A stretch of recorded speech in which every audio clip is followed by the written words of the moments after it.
The sitting CEM of KHADC and NPP candidate from Nong Thamai constituency cast his vote at Boxer today. CEM exuded confidence that people will vote for the NPP based on the agenda and issues which the party highlighted during the election campaign. Speaking to DD News Meghalaya after casting his vote, CEM said that he will advocate the need to strengthen the provisions of the 6th schedule and to streamline the functioning of the council.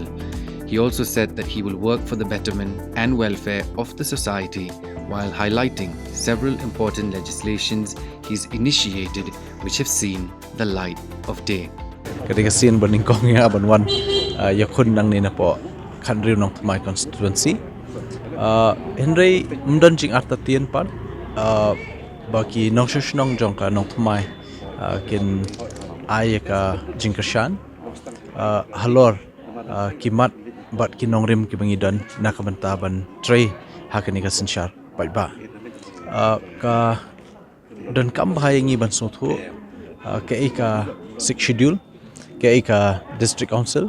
but ka ika kamram jong ki MDC kum ki MDC ka benta ka jongi kalong bangin thawan ban chnaan te but hakini ki kindat snam bangila bat kum CM bat bangila long MDC labun teli ki mat ki bakongsan ki bangi wanra ling baka jingetai la kalong ha motion ka resolution wat la kalong ha ki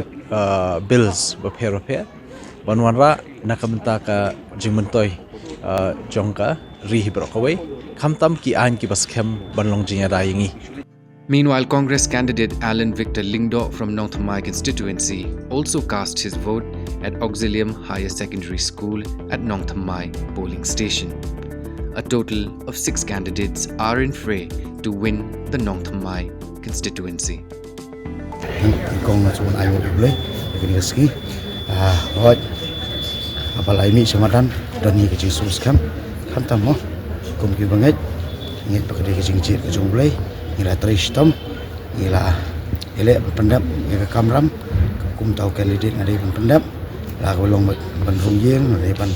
ban pendap i rally ban pendap meeting ila ile baru kat kepala di bor ke khat duit ke song boleh let's go kata baru nyetip kajing kun ke di berkepisah bat ala juong he ba ngam dan Henry ngit scam ba ublay hi unle mo shani abu ublay ba kita ki bor jeng pisah kin mala menterikan kadang Thamai konferensi hi berkawai kamre ke konferensi ke bebi kamre ke konferensi ke ban mo dan bi tai pisah ni ke bor jeng pisah nilai i election si bradap aku no ke bor jeng pisah hi kam terikam apa jeng Thamai konferensi